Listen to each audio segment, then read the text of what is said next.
Just miss. ஒரு நூல்ல தப்பிச்சுட்டானுங்க பாகிஸ்தானு.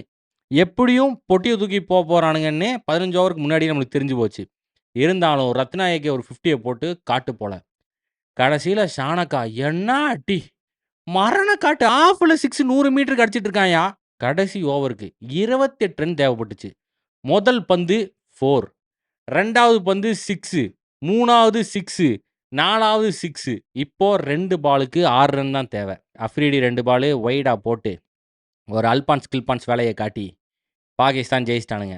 சரி என்ன பயபுள்ள ஒரு 6 காட்டியிருக்கலாம். அப்படி இல்லன்னா ஒரு 4 அடிச்சுட்டு சிங்கிள் ஓடி சூப்பர் ஓவர் போயிருக்கலாம். மிஸ் ஆயி போச்சு. தரமான வெடப்பு மேட்ச்சு. முக்கியமான மேட்டர் என்னன்னா, பாகிஸ்தான் பொட்டிய தூக்கிட்டு பாகிஸ்தான் போறானுங்க. முகமது ஆமீர், இன்சமாம் உல்-ஹக் மாரி. சுமார் ஒரு 15 பழைய பாகிஸ்தான் பிளேயர்ஸ் இருக்கிறானுங்க. அவனுங்கலாம் வந்து இப்ப ஆல்ரெடி மன உளைச்சல்ல இருப்பானுங்க. அதுல 2 பேரும் நம்ம பயலுக. ஒண்ணு அஃப்ரிடி, இன்னொன்னு ஷோயப் அக்தர். இப்பவே ரெடியா இருப்பாங்க. நம்ம என்ன சொல்றது? அவனுங்க அங்க போட்டு கிழி கிழின்னு கிழிச்சிட்டு இருப்பானுங்க. எது எப்படியோ நியூசிலாண்டும், இங்கிலாண்டும் செமிஃபைனல்ஸ்க்கு போறாங்க.